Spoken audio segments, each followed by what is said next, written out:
पहले 2 दिन का एक बार रिकैप कर लेते हैं, उसके बाद आज की चर्चा को शुरू करते हैं। इस पर तो हमने ब्रेक से पहले बात कर ही ली थी एक बार फिर से, उसको भी रिपीट नहीं करना।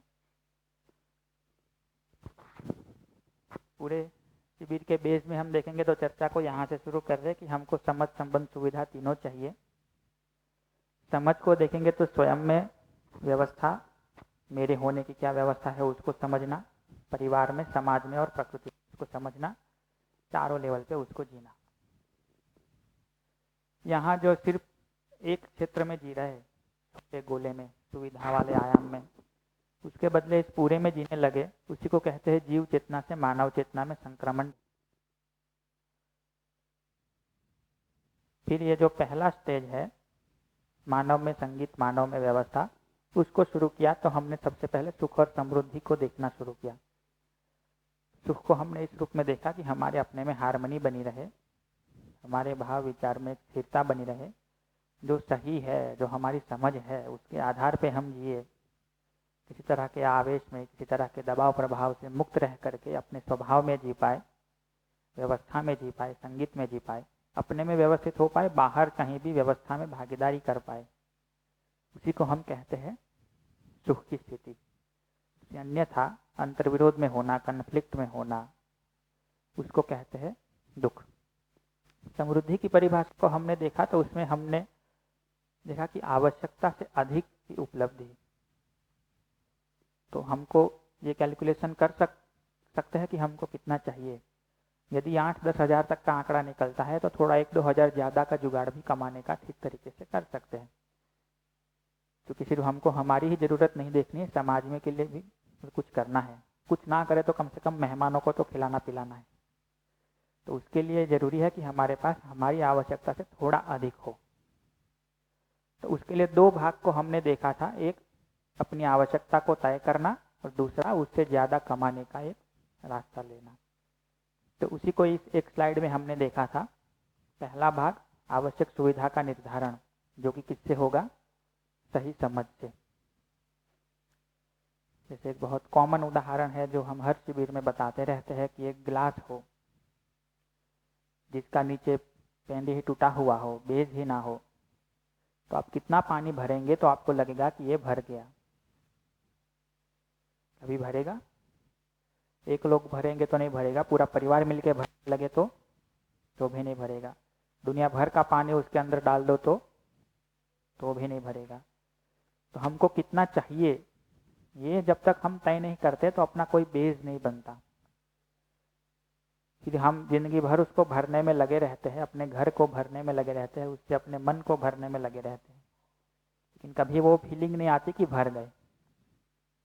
लेकिन यदि उसका बेस है तो हमको पता है कि कितना पानी डालने से ये भर जाएगा।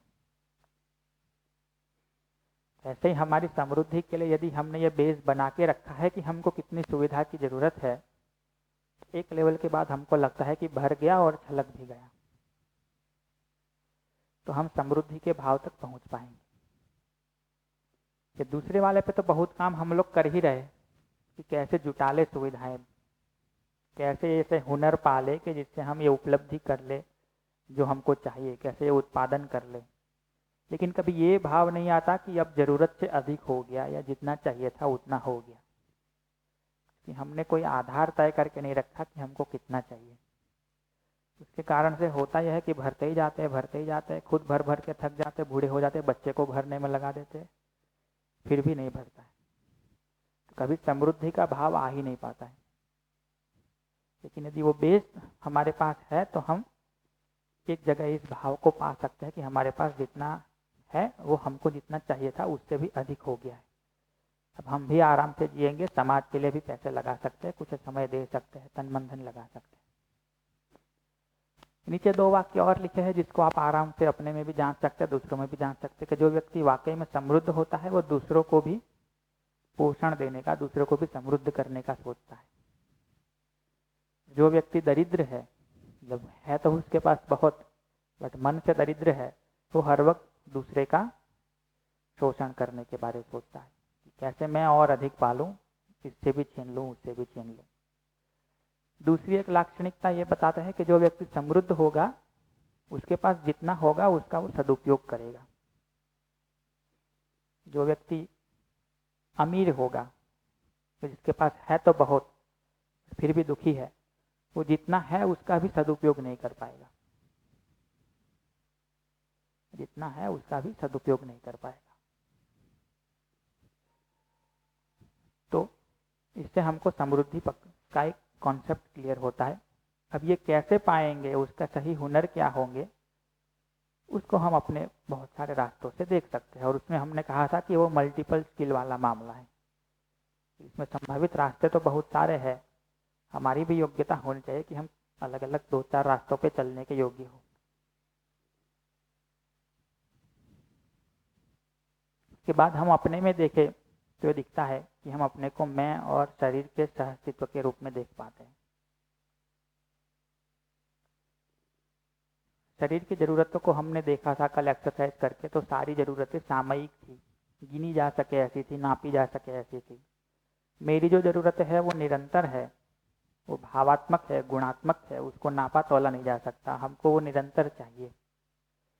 शरीर की क्रियाओं को देखेंगे तो सारी फिजिकल एक्टिविटी दिखती है, उठना, बैठना, चलना, बोलना, सुनना, खाना, सोना, जो भी हो, जितनी भी लिस्ट बनाना चाहे। मेरी क्रियाओं को देखें तो एकदम सूक्ष्म है, जो आंखों से नहीं दिखती, लेकिन चलता तो है। इच्छाएं चलती है, विचार चलते हैं, आशाएं चलती है। तो ये सब मेरी क्रियाएं।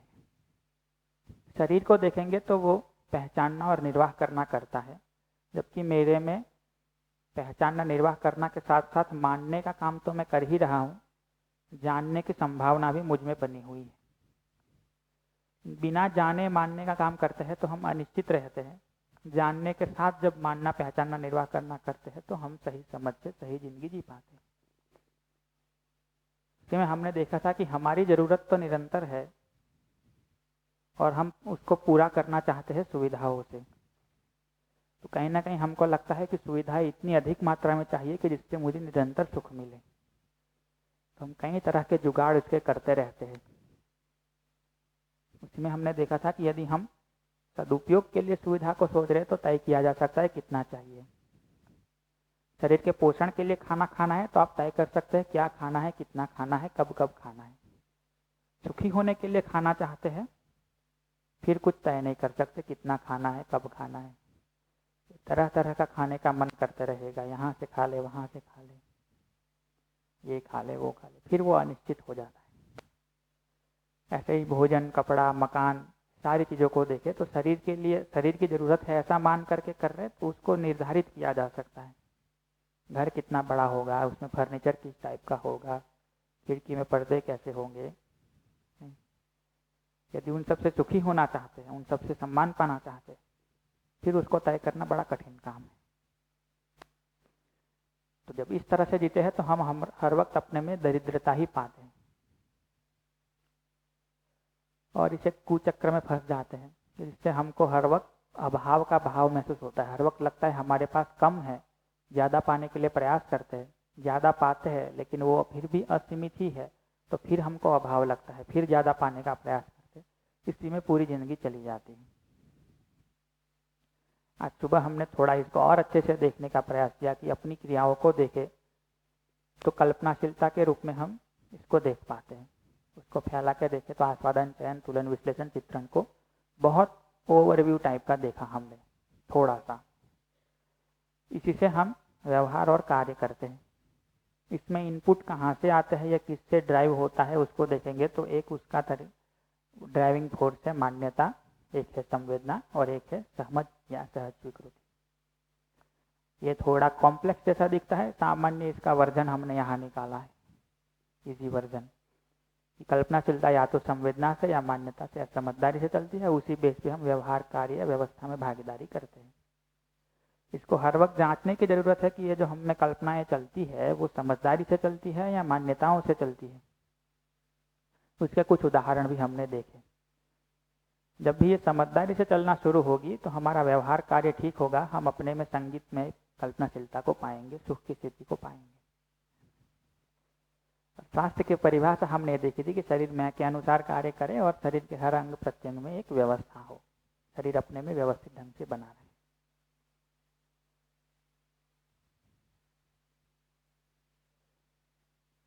स्वास्थ्य के बारे में हमने देखा था कि ये मुख्य रूप से 3 कार्यक्रम निकल सकते हैं। एक कार्यक्रम है ये पीले बॉक्स में जो है वो आहार विहार और श्रम से स्वास्थ्य को सुनिश्चित करना, उसके साथ में जरूरत पड़ने पर व्यायाम और आसन प्राणायाम को करना। दूसरा तरीका है औषधि लेकर के जो गड़बड़ हुई है उसको ठीक करना। तीसरा तरीका है गड़बड़ इतनी हो गई है कि या तो लगातार दवाई लेनी पड़ेगी या ऑपरेशन कराना पड़ेगा। तो ये 2 तो हमको लगता है कि ठीक नहीं है। इस एक आयाम से, इस एक कार्यक्रम से ठीक किया जा सकता है। एक में भी देखें तो यदि आहार विहार और श्रम से हो जा रहा है तब बहुत बढ़िया है। यदि आहार विहार और श्रम में भी कोई कमी रह जा रही, कुछ छूट जा रहा है, तो व्यायाम और आसन प्राणायाम का सहारा भी ले सकते हैं। फिर भी आप एक स्वस्थ जीवन शैली ही जी रहे हैं। लेकिन यह औषधि लेने की जरूरत पड़ती है या एक परमानेंट दवाई के हम शिकार हो जाते हैं या ऑपरेशन कराना पड़ रहा है, तो फिर वो हद हो गई। यहाँ तक की बात हम लोग देख चुके मानव में व्यवस्था को। अब इस सत्र से हम परिवार में व्यवस्था वाले भाग में एंट्री लेना शुरू करते हैं। शुरू करने से पहले हम कुछ प्रश्न आपसे ये पूछ ले कि क्या आपको ये लगता है कि आप अपने परिवार वालों को सुखी करना चाहते हैं? क्या आप उनको सुखी करने के लिए खुद दुख उठाने को तैयार है? कभी कभी उठाते भी है। फिर भी आपके परिवार वालों को ये तो नहीं लग रहा कि उनके दुख के कारण आप है?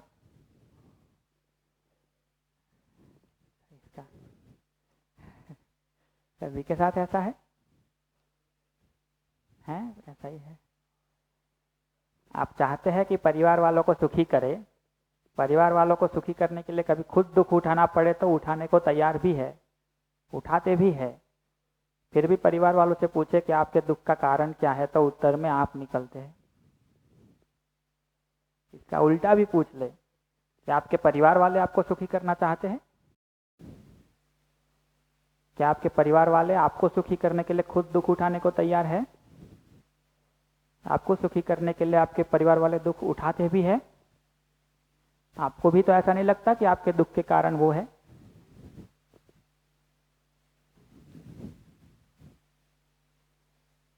तो हम ये देखना चाहते हैं कि यदि हम दोनों छोर की चाहना ये है कि एक दूसरे को सुखी किया जाए, एक दूसरे को सुखी करने के लिए खुद दुख उठाने को तैयार भी है, उठाते भी है, फिर भी एक दूसरे को एक दूसरे के दुख का कारण क्यों मानते हैं? वर्षों से साथ रह रहे फिर भी लगता है एक दूसरे को समझ नहीं पाए। युवावस्था तो इसको लेकर काफी भावुक हो जाती है। 20-22 साल माँ बाप समझ नहीं पाए। अब जिस जीवन साथी से जिंदगी आगे जीनी है, उम्मीद करते वो हमको समझ पाए नहीं। जिनके साथ 20-22 साल जिए वहां समझ नहीं पाए, अब ये 6-8 महीने में किससे मिले वो कैसे आपको समझ लेगा पूरा, या आप उसको कैसे पूरा समझ लेंगे? तो इसलिए शादी के बाद 20-22 साल फिर वही बात, तुम मुझे समझ नहीं पाई या तुम मुझे समझ नहीं पाए। जबकि कोशिश हर वक्त यही करते हैं कि समझ पाए, उसको सुखी कर पाए। फिर भी ये प्रश्न क्यों बना रहता है? ना चाहते हुए भी ये लड़ाई झगड़े तकरार क्यों होने लगते हैं? ये पहले दिन हमने पूछा था आपसे, तब भी हाँ कहा था, आज भी हाँ ही कहेंगे, आज थोड़ा जोर से हाँ कहेंगे।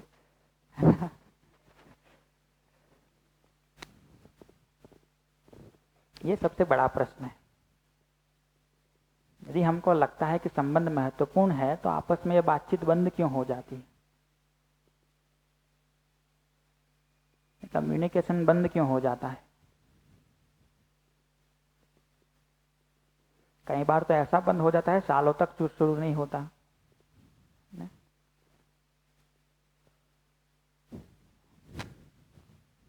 ऐसे ही एक शिविर में ये चर्चा चली। उसके बाद शाम को एक भाई थे जो आके कहे प्रबोधक से कि मेरे और मेरे भाई के बीच में ऐसा ही है, बातचीत बंद है। वो भाई बड़ा है मुझसे, लेकिन हम लोग बातचीत नहीं कर रहे। बट हमको कोई समस्या भी नहीं है उसकी, नहीं कर रहे बात, क्या प्रॉब्लम? तो पूछा कि ऐसा क्यों है, ऐसे क्यों है, मतलब प्रॉब्लम क्यों नहीं महसूस हो रही है आपको? तो बोले 13 साल से बात नहीं कर रहे, अब क्या है? तो आपकी उम्र तो अभी कितनी है? 20-22 साल तो उम्र है आपकी, तो 13 साल से बात नहीं कर रहे। क्या हो गया था ऐसा? तो बोले बच्चे थे और वो भी 13 साल पहले की घटना है, अब थोड़ी नहीं याद है। ये रियल में यही उत्तर था। ये घटना भी याद नहीं है कि क्यों बातचीत बंद की। तो पूछा कि फिर शुरू क्यों नहीं कर रहे? तो बोले ठीक है ना, नॉर्मल लग रहा है, क्या दिक्कत है? तो बोले भाई घटना याद नहीं है तो फिर ये बंद क्यों रही इतने टाइम? तो मुझे लगा कि वो शुरू करे, उनको लगा मैं शुरू करूँ, आज तक किसी ने शुरू नहीं की। अब आदत हो गई हमको। उनसे कहा कि ऐसे थोड़ा घर ही जा रहे, आप लोग जैसे घर जाते वैसे वो भी घर ही जाते थे शाम को। तो बोले घर जाके देखो थोड़ा भाई के साथ कि वाकई में नॉर्मल लगता है आपको या इसकी पीड़ा अभी भी है, आप उसको देख नहीं रहे, कल बताना फिर। तो दूसरे दिन आके बोले हाँ पीड़ा तो है, अब तक मैं देख नहीं रहा था। मन तो बहुत करता है कि जाके भाई के साथ बात कर लूँ, उनकी शादी भी हो गई, उनका बेटा भी है, मन करता है उसके साथ भी खेलूं, लेकिन कर नहीं पा रहा। तो नेक्स्ट प्रश्न पूछा कि क्यों नहीं कर पा रहे? तो बोले वो बड़े हैं, जब झगड़ा हुआ था तब भी वही बड़े थे, आज भी वही बड़े हैं, उनको समझ में नहीं आता क्या इतना छोटे भाई के साथ बात करें। बोले मेरा ईगो नहीं है, ईगो उनका है। कहा आज फिर घर जाओ, जाके देखो ईगो सिर्फ उन्हीं का है या आपका भी है, कल आके बताना। दूसरे दिन आए, बोले हाँ ईगो तो मेरा भी है, मेरा भी बहुत घमंड तो है कि मैं क्यों बात करूं, वो बात करे। फिर कहा कि फिर तो बात कर ही सकते हैं ना आप? तो हाँ कर सकते, तो करके क्यों नहीं आए, बिना बात करे क्यों आ गए? तो हिम्मत नहीं हो रही। क्या हिम्मत नहीं हो रही, क्या डर लग रहा है, किस बात का डर लग रहा है? तो बोले नहीं पता। तो फिर कोई बात नहीं, और जांचिए। फिर एक दिन, मतलब एक दिन और बीता, फिर आए, फिर पूछा कि क्या बात को, क्या देख के आए? तो बोले डर इस बात का लग रहा है कि मैं बात शुरू करूंगा तो मैं हार जाऊंगा।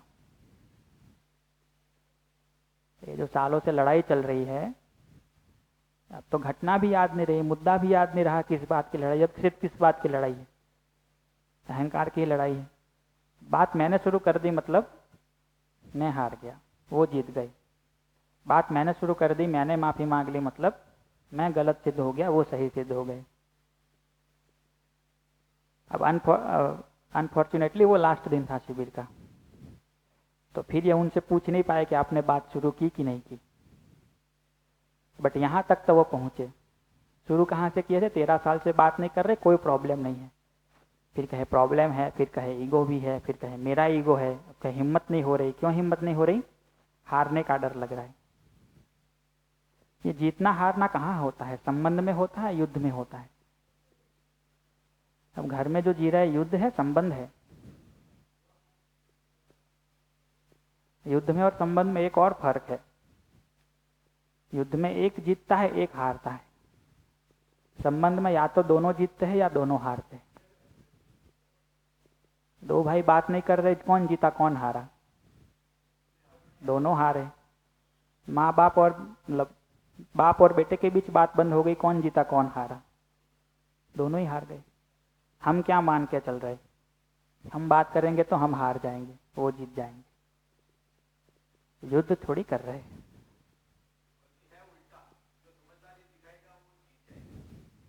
दोनों जीत जाएंगे जी। जब बाद में ये रिकॉर्डिंग की एडिटिंग करोगे ना, तो ये वाली क्लिप जरूर बनाना यार। ये वाली बहुत जबरदस्त, युद्ध और संबंध का जो फर्क बताया ना, ये एकदम क्लिक होता है। युद्ध में एक हारेगा एक जीतेगा, संबंध में या तो दोनों हारेंगे या दोनों जीतेंगे। फर्स्ट क्लास, बहुत बढ़िया। संबंध को समझे बिना भी संबंधों में जी सकते हैं क्या? हमको लगता है कि जैसे तैसे करके झेल तो रहे, बट सही से जी तो नहीं पा रहे। हमारे परिवारों में जो दुख है वो सुविधाओं की कमी के कारण ज्यादा है, संबंध की कमी के कारण ज्यादा है। संबंध की कमी के कारण ज्यादा है। तो परिवार में मुख्य मुद्दा तो संबंधों का ही है।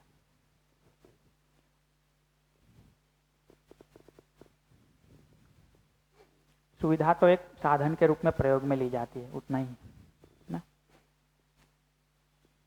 अब ये एक महत्वपूर्ण बात है, आपको मेरे प्रति कोई भाव महसूस होता है, मुझको आपके प्रति कोई भाव महसूस होता है, तो ये मेरे शरीर का आपके शरीर के प्रति भाव है या मेरा आपके प्रति भाव है? और आप संबंध में जो भाव है वो भी एक भाव, एक मैं से दूसरे मैं के बीच में भाव है, एक शरीर का दूसरे शरीर के साथ भाव नहीं। अब ये भाव क्या है जिसको पहले दिन से हम बोले जा रहे हैं, तो कितने भाव है टोटल ये? तो अभी हम देखेंगे कि भावों को पहचाना जा सकता है, वो निश्चित है। और टोटल 9 भावों को हम आज पूरे दिन में और कल लगभग दोपहर तक समझने का प्रयास करेंगे, जिससे एक एक भाव को हम प्रिसाइसली समझ सके, हर एक 9 भाव को ठीक से समझ सके, उसको जीने में कैसे ला सके उस पर चर्चा कर सके। और एक एक भाव को हम जब अपने जीने में देख पाएंगे, उसको जीने में ला पाएंगे, हम भी सुखी होंगे, जिसके साथ उस भाव का निर्वाह करेंगे उस तक भी सुख पहुंचाएंगे। तो इन भावों की ये एक लिस्ट है। आपको हिंदी में ठीक लगता हो तो हिंदी, साइड में उसका अंग्रेजी करके लिखा है। तो मैं जस्ट एक बार पढ़ दे रहा हूं, अभी ठीक से एक एक करके देखेंगे। विश्वास, सम्मान, स्नेह, ममता, वात्सल्य, श्रद्धा, गौरव, कृतज्ञता और प्रेम। इसमें विश्वास को हम आधार मूल्य कहते हैं कि वो है, फिर बाकियों का मतलब है। विश्वास ही नहीं है तो फिर आगे कोई बात नहीं। और वैसे ही प्रेम को हम पूर्ण मूल्य कहते हैं। इसको और आगे जब विश्वास को समझेंगे तब आधार मूल्य क्यों है ये समझेंगे, प्रेम को जब समझेंगे तो वो पूर्ण मूल्य क्यों है वो भी समझेंगे। तो अभी हम इस पर बात शुरू करते हैं। सबसे पहले विश्वास पर। जैसे सुख के बारे में बहुत सारे प्रश्न थे, समृद्धि के बारे में बहुत सारे प्रश्न थे, ऐसे बहुत सारे प्रश्न विश्वास के बारे में भी है। बस 4 को हमने यहाँ लिखा है। ये है क्या, इसकी निरंतरता भी हो सकती है क्या, हर किसी के साथ जिया जा सकता है क्या, ऐसे विश्वास जब करेंगे तो हम उसमें कोई शर्त रखेंगे या बिना शर्तों के विश्वास पूर्वक जिया जा सकता है। इन सारी बातों को देखते हैं। तो विश्वास की एक छोटी सी परिभाषा हम ये देते हैं कि डेफिनेशन ये देखते हैं कि आश्वस्त होना।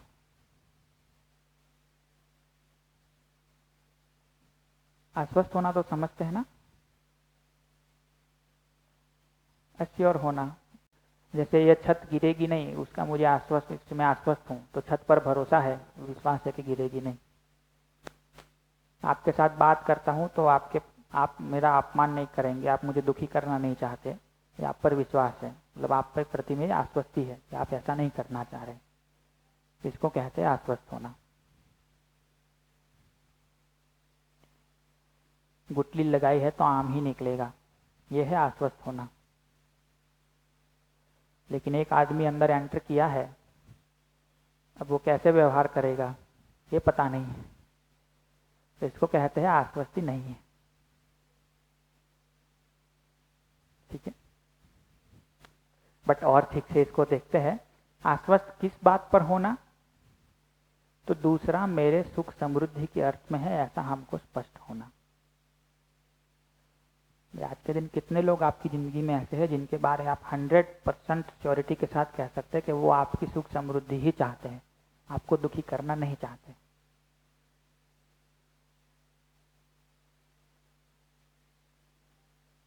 कितने लोग ऐसे हैं कि जिनके बारे में एकदम 100% आप श्योरिटी के साथ कह सकते हैं ये हमारी सुख समृद्धि ही चाहते हैं, हमको जरा भी दुखी करना नहीं चाहते।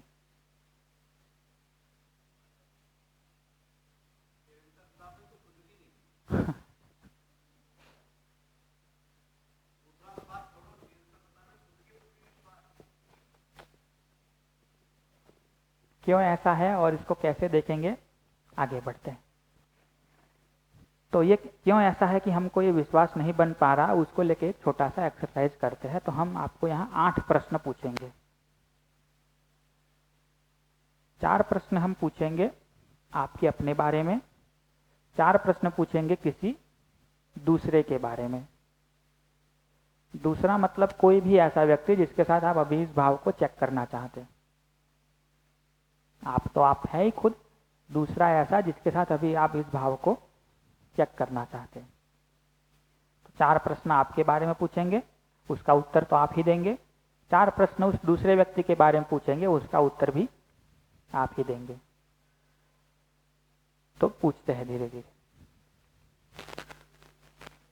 तो आपके बारे में पहले आप अपनी सहज स्वीकृति के आधार पर बताइए इसका उत्तर। मैं निरंतर सुखी रहना चाहता हूं।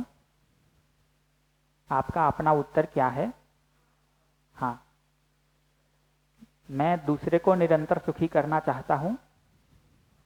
हाँ। अब 2 प्रश्न आपके बारे हो गए, 2 प्रश्न दूसरे के बारे में। दूसरा स्वयं को निरंतर सुखी करना चाहता है।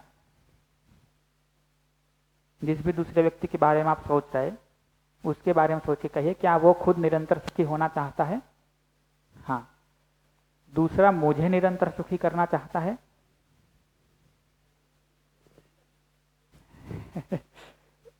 तो यहां हम क्वेश्चन मार्क लगा देते हैं। ठीक है, तो ये 2 प्रश्न हो गए आपकी चाहना के बारे में, 2 उसकी चाहना के बारे में। तो अब होने के बारे में प्रश्न पूछते हैं। क्या आप स्वयं को निरंतर सुखी कर पाते हैं? कभी कभी कर पाते हैं, कभी कभी नहीं। बट फिर भी हम कैंसिल नहीं लगाएंगे, उस पर क्वेश्चन मार्क लगाएंगे। ये जो था मैं दूसरे को निरंतर सुखी करना चाहता हूं, उसमें आपकी योग्यता क्या है? आप दूसरे को निरंतर सुखी कर पा रहे हैं? कभी कभी दुखी भी कर दे रहे उसको, तो यहां क्वेश्चन मार्क। दूसरा खुद निरंतर सुखी होना चाहता है। दूसरा खुद अपने आप को निरंतर सुखी रख पाता है या वो खुद भी अपने आप में परेशान होते रहते हैं? तो यहां भी क्वेश्चन मार्क। और दूसरा मुझे निरंतर सुखी करना चाहता है, इसमें तो क्वेश्चन है, बट दूसरा मुझे निरंतर सुखी कर पाता है? इसमें तो लिस्ट पड़ी पूरी अपने पास, कब कब दुखी किया है। तो यहां डबल क्वेश्चन मार्क। तो फिर एक बार इसको देख लेते हैं कि आप निरंतर सुखी होना चाहते हैं? हाँ। क्या आप दूसरे को निरंतर सुखी करना चाहते हैं? दूसरा खुद सुखी होना चाहता है निरंतर, और दूसरा आपको निरंतर सुखी करना चाहता है? पता नहीं। हम निरंतर सुखी हो पा रहे हैं? दूसरे को हम निरंतर सुखी कर पा रहे हैं? दूसरा खुद निरंतर सुखी हो पा रहा है और दूसरा मुझे निरंतर सुखी कर पा रहा है? ये तो बहुत बड़ा डाउट है। लेकिन मान लो मेरा और पलक का झगड़ा हो गया यहाँ पे। अब हम दोनों यहां से जाके इस घटना को एनालाइज कर रहे हैं। मैं क्या देखूंगा? मैं तो निरंतर सुखी होना चाहता हूं, मैं इसको भी निरंतर सुखी करना चाहता हूं, मैं अच्छा आदमी हूं। इसने क्या किया? ना मुझे निरंतर सुखी कर पा रहे, ना खुद सुखी हो पा रही, कुछ ठिकाना नहीं है इसका, तो बेकार लड़की है।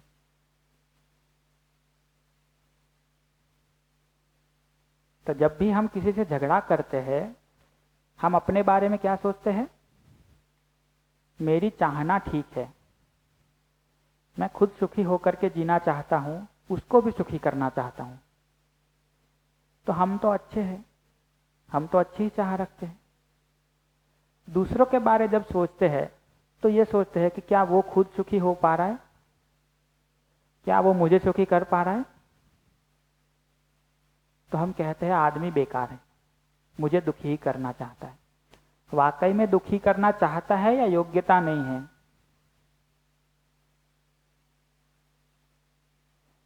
जैसे मैंने इसके बारे ये सोचा कि मैं तो सुखी होना, सुखी करना चाहता हूं, ये नहीं करना, ये किससे खराब जी रही। वो खुद अपने बारे सोचेगी तो क्या सोचेंगे आप? मैं तो सुखी होना चाहती हूँ, सुखी करना चाहती हूँ। वो है जो बेकार जी रहे, खुद भी और मुझे भी परेशान कर रहे। तो आप जिसके साथ झगड़ा करके खुद ये सोचते हैं कि मैं तो सुखी होना चाहता हूँ, सुखी करना चाहता हूँ, वो सुखी हो नहीं पा रहा, सुखी कर नहीं पा रहा, वो क्या सोच रहा होगा कि मैं तो सुखी होना चाहता हूँ, सुखी करना चाहता हूँ। वो है जो सुखी हो नहीं पा रहे, सुखी कर नहीं पा रहे। तो जब हम अपना मूल्यांकन करते हैं तो हम अपनी चाहना को देखते हैं, दूसरे का जब मूल्यांकन करते हैं तो उसकी योग्यता को देखते हैं और मान क्या लेते हैं कि उसकी चाहना ही गलत है। मान ये लेते हैं कि उसकी चाहना ही गलत है। जबकि ठीक से देखें तो हम खुद सुखी होना, सुखी करना चाहते हैं, वो भी सुखी होना, सुखी करना चाहता है। उसकी योग्यता में कमी है, कमी हमारी योग्यता में भी तो है।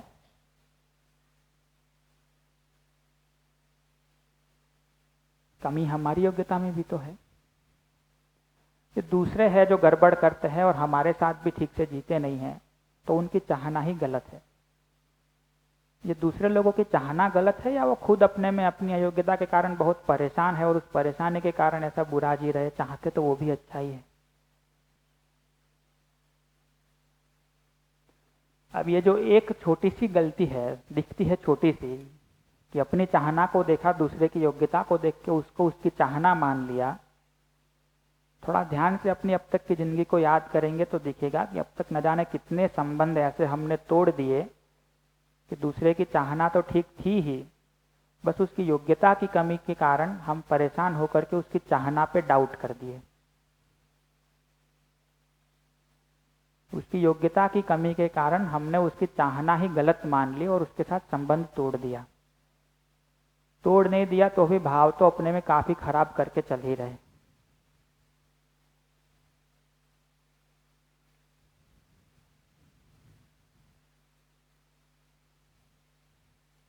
ऐसे कितने संबंध आपको याद आएंगे कि जिसमें आपने उसकी योग्यता की कमी को उसकी चाहना में गड़बड़ मान लिया, ये मान लिया कि उसकी चाहना ही ठीक नहीं है। उसके कारण या तो संबंध ही तोड़ दिया या भाव तो खराब कर ही लिया कम से कम।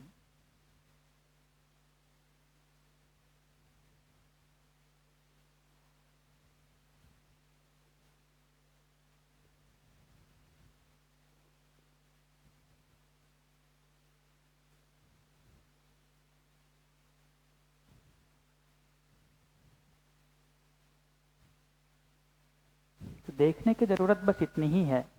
चाहना तो मेरी भी सुखी समृद्ध होने की है, दूसरे को सुखी समृद्ध करने की है, उसकी भी चाहना तो वैसी ही है। ना समझीवश, अयोग्यतावश कुछ गलतियां मुझसे होती है, कुछ गलतियां उससे भी होती है।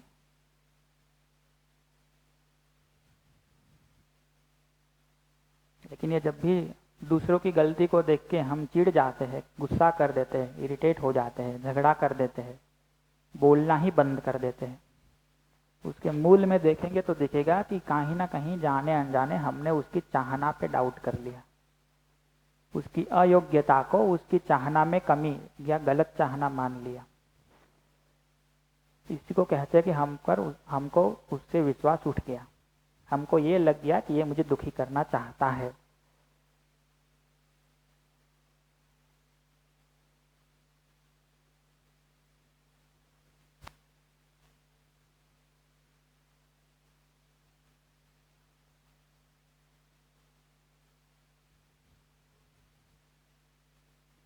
आप जब भी देखेंगे ना, दो लोगों के बीच जब झगड़ा होता है, चाहे पति पत्नी है, चाहे दो भाई है, चाहे बाप बेटे है, चाहे भाई बहन है, उसमें जब भी कोई तीसरा व्यक्ति समाधान कराने आता है ना, तब एक व्यक्ति के साथ एक व्यक्ति जब अलग जो दूसरा आया वो सुनता है, तीसरा व्यक्ति बाहर वाला सुनता है, तो पहला व्यक्ति जिस तरह से बात रखता है ना, तो यही कहता है कि मैं चाहता तो नहीं हूं दुखी करना, बट मुझसे ये हो जा रहा है तो ऐसा हो जा रहा है।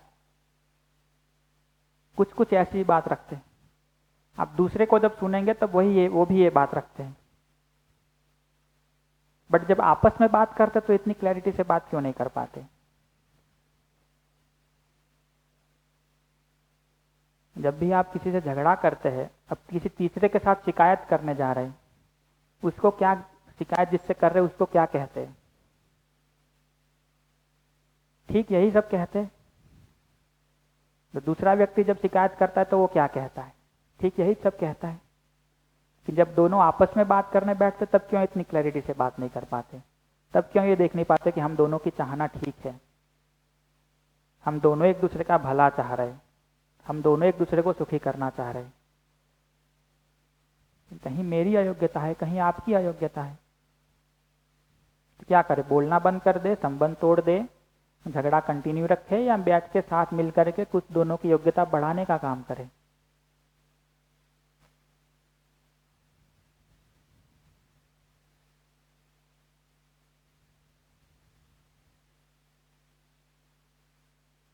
जिस किसी के भी प्रति अविश्वास हो जा रहा है उसको देखे,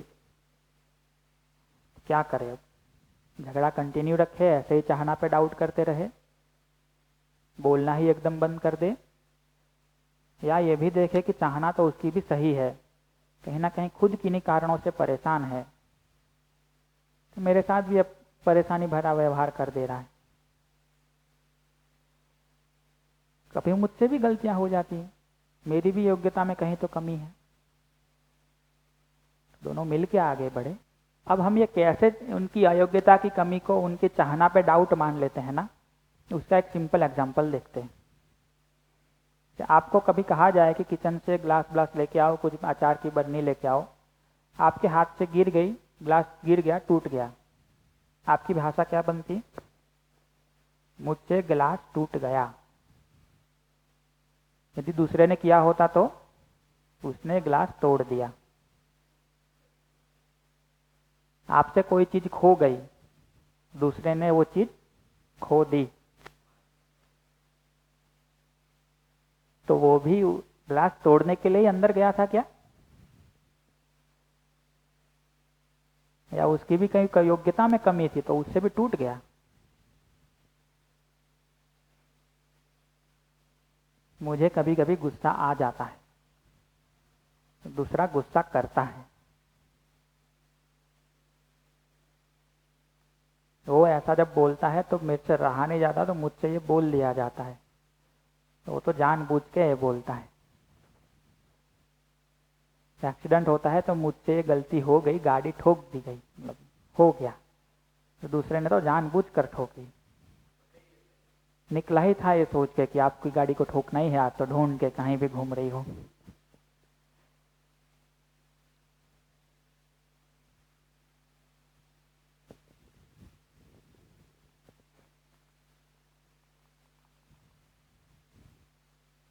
मुझसे गिलास टूट गया, 100 बार भी टूटता है तो भी क्या कहते हैं?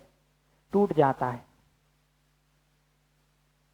बार बार टूटता है तो भी टूट जाता है। कोई चीज बार बार खो जाती है तो भी खो जाती है। दूसरे से एक बार भी टूटता है तो तोड़ ही दिया, उसने ही तोड़ा, उसने ही खो दिया।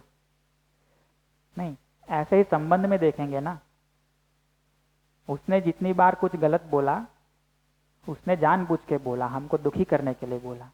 हमसे कभी कभी हो गया, हम चाहते थोड़ी थे ऐसा बोलना,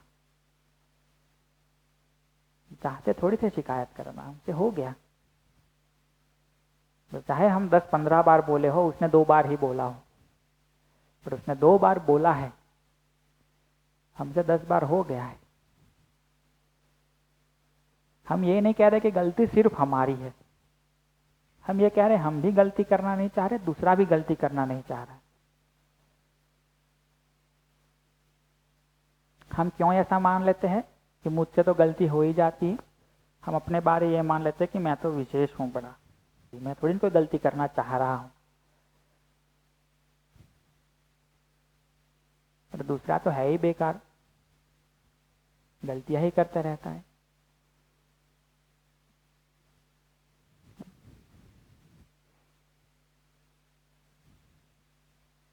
क्या लगता है, कुछ ऐसे ही सोच रहे हैं अभी हम? वैसे में फिर यही लगेगा किस पे विश्वास करे ना करे। जबकि ठीक से देखेंगे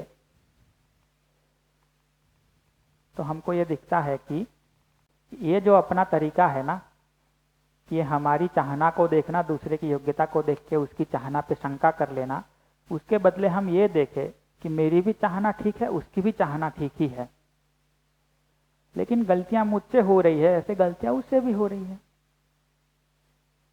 यदि वाकई में हम संबंध को स्वीकारते हैं तो ये भी देखें कि वो भी सुखी होना चाह रहा है। जहां उसकी योग्यता में कमी है थोड़ा सहयोग कर दे, जहां हमारी योग्यता में कमी है वहां थोड़ा सहयोग ले ले।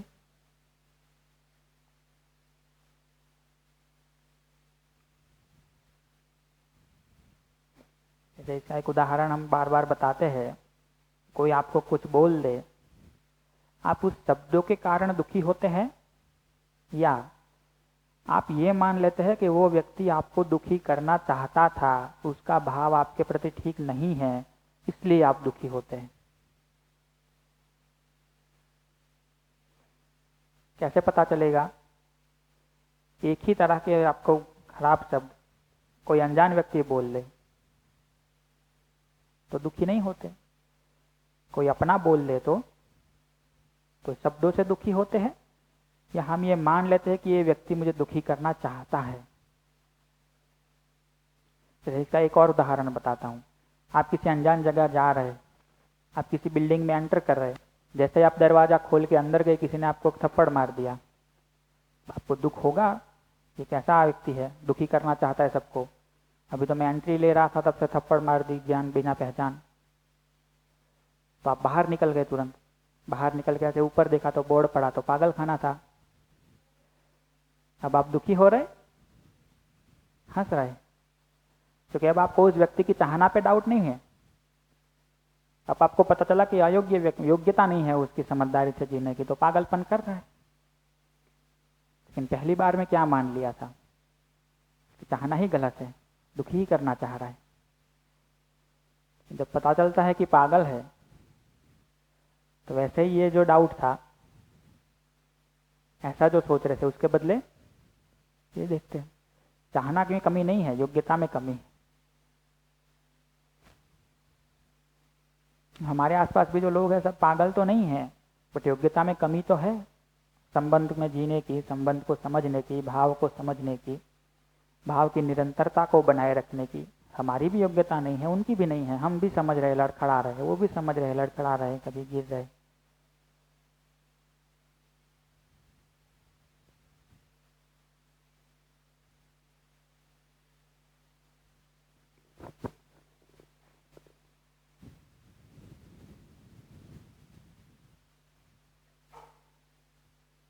तो सारी बात को कंक्लूड करके देखें तो जब इस आधार पे सोचते हैं तो हम अपनी चाहना के आधार पे अपना मूल्यांकन करते हैं, और दूसरे का मूल्यांकन उसकी योग्यता के आधार पे करते हैं।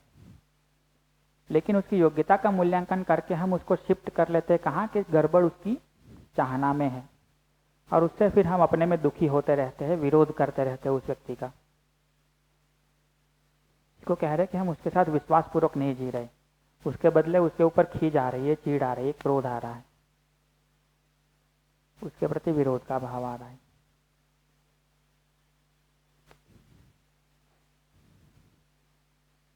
और इस चाहना के डाउट के कारण ही ये लगता है हमको हर वक्त ये संबंध ठीक नहीं है, इसमें जीना दुख है, क्योंकि ये दूसरा दुखी करना चाहता है हमको। इसलिए हमको ये ठीक लगता है कि बात बंद कर दो, संबंध तोड़ दो। जबकि ठीक से देखे तो वो खुद अपने में परेशान है, उसको जरूरत है किसी की। तो अपनी परेशानी आपके आगे व्यक्त कर रहा है, आप पे थोड़ी चिल्ला रहा है। आप अपने बारे सोचिए ना, कब किस पे चिल्लाते हैं आप? आराम में होते तब चिल्लाते, परेशान होते तब चिल्लाते। तो दूसरा आपके साथ झगड़ा कर रहा है, इसका मतलब आराम में है, परेशान है। तो आपके साथ झगड़ा कर रहा है, अपनी परेशानी व्यक्त कर रहा है, मदद मांग रहा है। आप उस वक्त उसकी चाहना पे डाउट करके उसके साथ बात करना बंद कर दे रहे हैं।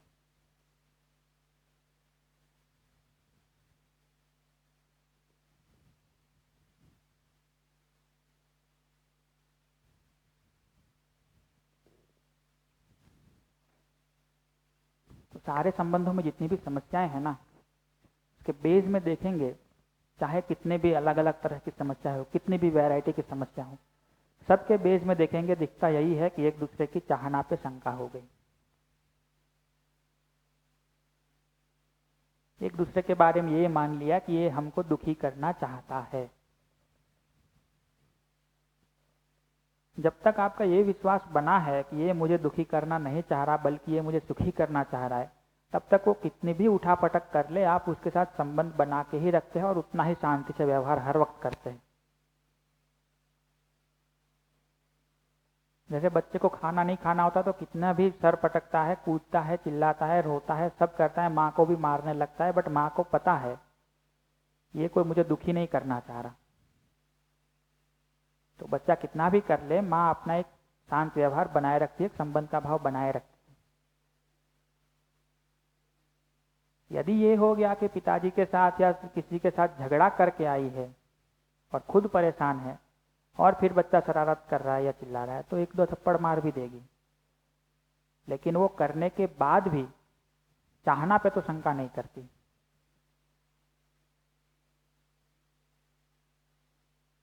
तो आपको किसी के प्रति इरिटेशन आ जा रहा है, गुस्सा आ जा रहा है, खीज आ जा रही है, संबंध तोड़ने का मन कर रहा है, क्या मतलब कहीं ना कहीं चाहना पे डाउट कर ली है दूसरे की।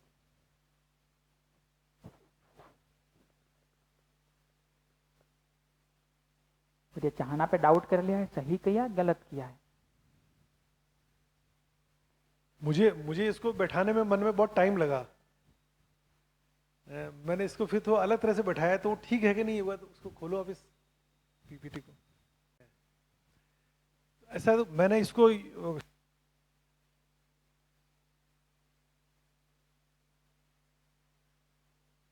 ये सबसे महत्वपूर्ण है ना, कि देखो पहले दो सवाल जो है ना लेफ्ट साइड वाले, वो मेरे बारे में है।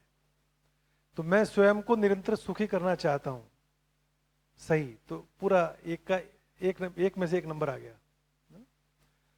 मैं दूसरे को निरंतर सुखी करना चाहता हूं, संध्या स्वयं को निरंतर सुखी कर पाती है? नहीं।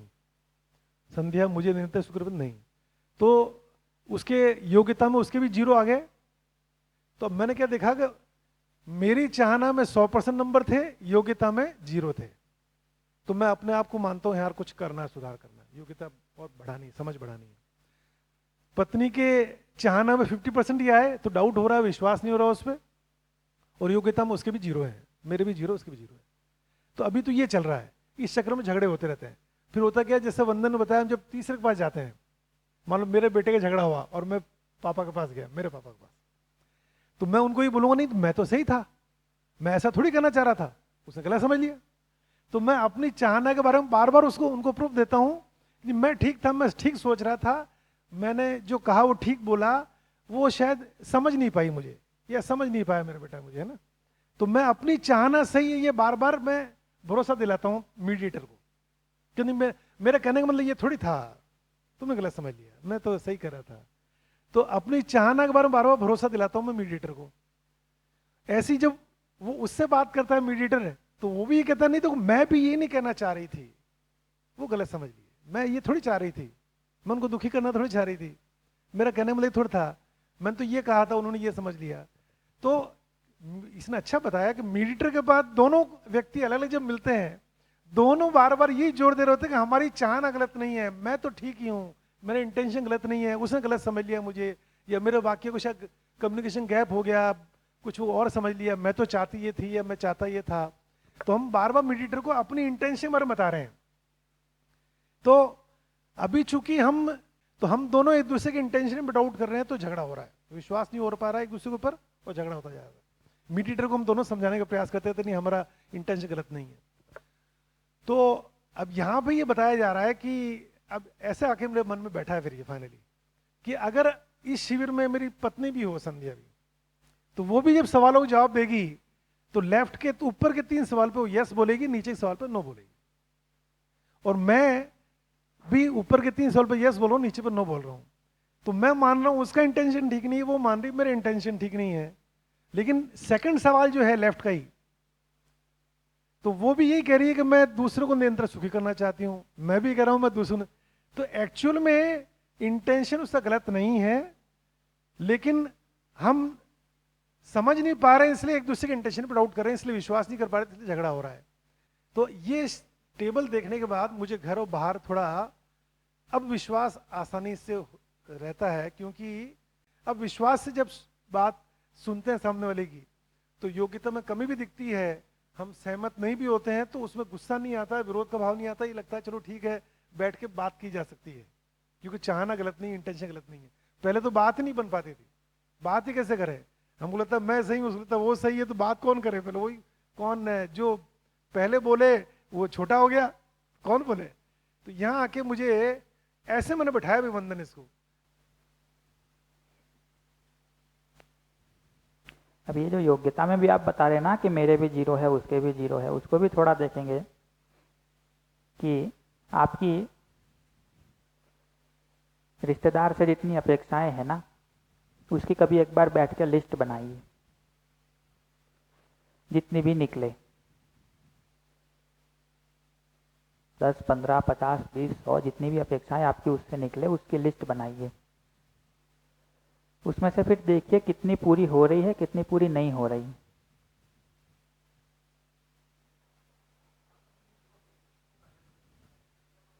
ये जो आप कह रहे हैं कि योग्यता में मेरे भी 0 है, दूसरे में भी 0 है, उसको भी देखें कि आपकी दूसरे से जितनी अपेक्षाएं हैं उसकी एक लिस्ट बनाइए। जितनी भी निकले 10, 20, 15, 20, 50, 100, उसमें सामान्य सामान्य अपेक्षाओं को भी जोड़िए जो पूरी भी हो रही है। एकदम सामान्य से सामान्य अपेक्षाएं, जैसे पत्नी के साथ ये अपेक्षा है कि रोज खाना बनाए, ये भी अपेक्षा तो है। ना बनाए तब पता चलता है कि ये अपेक्षा थी हमारी, लेकिन ये पूरी भी हो रही है तो उसको भी ढूंढ ढूंढ के उसकी लिस्ट बनाइए। जितनी भी अपेक्षाएं टोटल निकलती, उसमें से फिर ये देखिए कि कितनी पूरी हो रही है, कितनी पूरी नहीं हो रही। क्या लगता है आपको, क्या रेशियो निकलेगा? तो आप अभी भी देखेंगे कि जितनी भी शिकायतें हैं उसमें भी आप यदि अपेक्षाओं की लिस्ट बनाएंगे, लगभग लगभग 100 में से 80 या 90 अपेक्षाएं तो पूरी होती है, लगभग लगभग। या बहुत बहुत बुरा व्यक्ति आपके पाले पड़ा है तो भी 50-60 तो पूरी करता ही है वो 100 में से। लेकिन लगभग लगभग हम अच्छा व्यक्ति है तो 70-80 अपेक्षाएं, 80-85 अपेक्षाएं तो पूरी करता ही है वो। ऐसा होता है। आप ढूंढ ढूंढ के सारी अपेक्षाओं को देखेंगे तो आपको याद आएगा कि जो अपेक्षाएं पूरी हो रही है उसके ऊपर आपका ध्यान भी नहीं होता।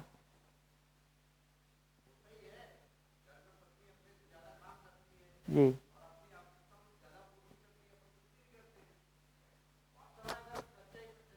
मूल्यांकन करने बैठते हैं तब हमको पहले वही दिखता है जो पूरा नहीं हो रहा है।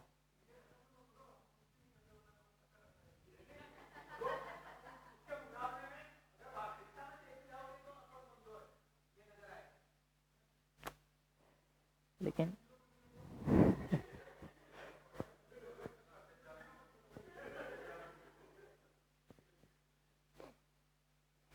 तो ये जो 2, 4, 5, 10, 15 अपेक्षाएं पूरी नहीं हो रही है उसको लेके हम इतना परेशान होते हैं, उसको याद करते रहते हैं, उससे इतना झगड़ा कर देते हैं कि 80-85 अपेक्षाएं पूरी हो रही है उसको भी नकार देते हैं।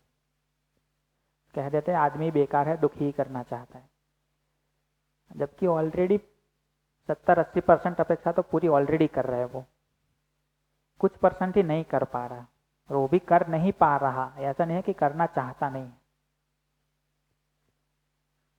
इससे यदि उल्टा हो ना, हम किसी की 80% अपेक्षा पूरी नहीं कर रहे, सिर्फ 20% पूरी कर रहे, उसको बड़े हम गर्व से बताते हैं इतना इतना तो कर रहे हैं तुम्हारे लिए। हाँ, ऐसा है नहीं, हम भी काफी सारी पूरी करते हैं, बट हम जो पूरा करते हैं वो हमारे ध्यान में रहता है। सामने वाला जो थोड़ा बहुत पूरा नहीं कर पाता वो हमारे ध्यान में रहता है, और जो पूरा नहीं कर रहा है वो भी कर नहीं पाता है, करना नहीं चाहता है, ऐसा नहीं है। लेकिन ये जो दोनों 80-80% पे खड़े हैं, लेकिन दोनों एक दूसरे के 20-20% को देख के झगड़ा कर दे रहे हैं और दोनों एक दूसरे को पूरा नकार दे रहे हैं, उसके बदले दोनों एक दूसरे के 80-80 को स्वीकार के साथ मिले तो क्या लगता है कुछ समय बाद दोनों 100-100 पे नहीं पहुंच जाएंगे? बहुत बढ़िया, बहुत बढ़िया, बिल्कुल सही बोला। कि क्या उदाहरण निकालते हो यार, कि जो मैंने अपेक्षा पूरी करी 80% उसको तो मैं याद रखता हूँ, और जो नहीं करी तो अपने आप को जल्दी माफ भी कर देता हूँ कि ठीक है यार। हाँ, 80 तो पूरी कर रहा हूँ, 20 ही तो इतना नहीं कर रहा हो हूँ, रही, इतनी उसमें रहेगी। कहाँ रूठने की जरूरत है, हाँ, नाटक कर रहे खाली। और क्या जान खाएगी, इतना तो कर रहा हूँ मैं, है ना? और सामने वाला जो अपेक्षा पूरी करता है उसको मैं ध्यान ही नहीं देता हूँ, वो तो उसका ड्यूटी है, वो तो करना ही पड़ेगा, क्या नया काम है, क्या बड़ा काम कर रहे हैं। और जो नहीं करे उसको याद रखता हूँ, तो अपनी तो किए हुए को याद रखता हूँ, सामने वाले के नहीं किए को याद रखता हूँ, उसी से सारा झगड़ा है। बहुत उसमें हम एक दूसरे को पूरा नकार देते हैं। हाँ, अपने आप को जल्दी माफ करते हैं अपनी गलतियों पर, सामने वाले की गलतियों को माफ ही नहीं करते हैं, उसी से झगड़ा होता है। हाँ, जबकि वो जो जितना पूरा कर रहे हैं उसको स्वीकार ले, तो जो कमी है उसमें एक दूसरे का सहयोग करके जल्दी बहुत अच्छी स्थिति पे दोनों लोग पहुंच भी सकते हैं। बट उसके बेस में ये तो स्वीकार है कि दूसरे की चाहना गलत नहीं है, तब भी तो ये सब ठीक हिसाब लगा पाते हैं। अभी तो आपको ये अपेक्षाओं की सूची बनाने को भी कहा जाए ना, तो आप दूसरों से अपनी वही अपेक्षाओं की सूची बनाएंगे जो पूरी नहीं हो रही है। यदि आपसे कहा जाए कि आपके दूसरे से क्या अपेक्षा है, तो सब पहले तो वही आएगी जो पूरी नहीं हो रही है। और ये कहा जाए कि उसकी आपसे क्या अपेक्षाएं है, तो पहले आप वही लिखेंगे जो आप पूरी कर रहे हैं। ध्यान ही वही है। अब उसको पलट के देख लो थोड़ा। हाँ बहुत बढ़िया, ऐसा करोगे तो शायद हर पति को पत्नी से प्यार बढ़ जाएगा कि बहुत काम कर रही है मेरे घर का यार, है ना। और हमारे इसकी घर भी एक का। क्लिप बनाएंगे ताकि सब पति पत्नी आए शिविर में। हाँ हाँ। जैसे उन मैम ने जो बोला था टेररिस्ट वगैरह का, तो मेरा भी ये सवाल है कि जो चोरी करते हैं, जो कुछ, तो वो लोग खुश सुखी होना चाहते ही है, बट क्या वो दूसरों को भी सुखी करना चाहते हैं? इसलिए हम पहले दिन से एक बात तो कह रहे कि जो भी यहाँ कहा जा रहा है उसको मान मत लीजिए, जांचिए। तो अब जैसे आपने भी बताया या सुनील भैया भी बताते हैं, जैसे वो बताए कि पैसा से कुछ नहीं होता जिंदगी में, या पैसे की एक लिमिट है ना। अब वो उनकी जिंदगी का इतने सालों का निष्कर्ष, आपके लिए वो एक क्या है, प्रस्ताव है। आपने जो बताया वो उनके कुछ सालों का निष्कर्ष है, आपके लिए अभी क्या है, प्रस्ताव। अब मैं भी जो कह रहा हूँ वो या तो मेरी जिंदगी का निष्कर्ष है, या ये जो दर्शन जिन्होंने दिया है, ये बात जिनकी है उनका निष्कर्ष है, वो बता रहा हूँ। आपके लिए क्या है, प्रस्ताव है। अब हम क्या करते हैं, यहाँ से जो कहा जाता है उन सबको हम सीधा मान लेते हैं, फिर हमको डाउट होता है कि वो तो ऐसा बता रहे थे, ये तो ऐसा बता रहे। अभी ये टेररिस्ट वाले मुद्दे को हम विश्वास वाले सेशन में इसलिए नहीं लाते कि दिन भर में कितनी बार हमारा उनसे पाला पड़ता है। अभी तो हमको अपने घर वाले टेररिस्ट से कम नहीं लगते, नहीं? तो जहां बॉर्डर पे जो कर रहे कि घर में तो धमाके हो रहे रोज, और जो छोटे बच्चे हो तो पता नहीं बेचारे कितनी बार बाहर कटोरियां लेने गए होंगे, घर से ही तो फेंकी जाती। तो ये जो घर में हो रहा है पूरा, उसको भी तो पहले देख ले। आप घर वालों की चाहना को ठीक से नहीं देख पाए, टेररिस्ट की चाहना को कैसे जांच लेंगे, कैसे जांच लेंगे? जिनके साथ 24 घंटे रहते हैं उनकी चाहना को नहीं अभी जांच पाए, अभी जिनसे मिले भी नहीं है और मिलना भी नहीं है कभी उनकी चाहना को कैसे जांच लेंगे? बट फिर भी ये सब मुद्दे ना बहुत बड़े बड़े मुद्दे हैं। ये टेररिस्ट की चाहना को जांचना, चोर डाकू की चाहना को जांचना, इसको आराम से करिए। मतलब कोई हड़बड़ी नहीं है ऐसी कि आज ही आज आपको सबकी चाहना पे बिल्कुल डाउट ना रहे। आराम आराम से करिए, शुरुआत घर से करिए, अपने रिश्तेदारों से करिए, वहां थोड़ा कॉन्फिडेंस बनेगा, फिर ये दूर के लोगों को भी ठीक से जांच पाएंगे।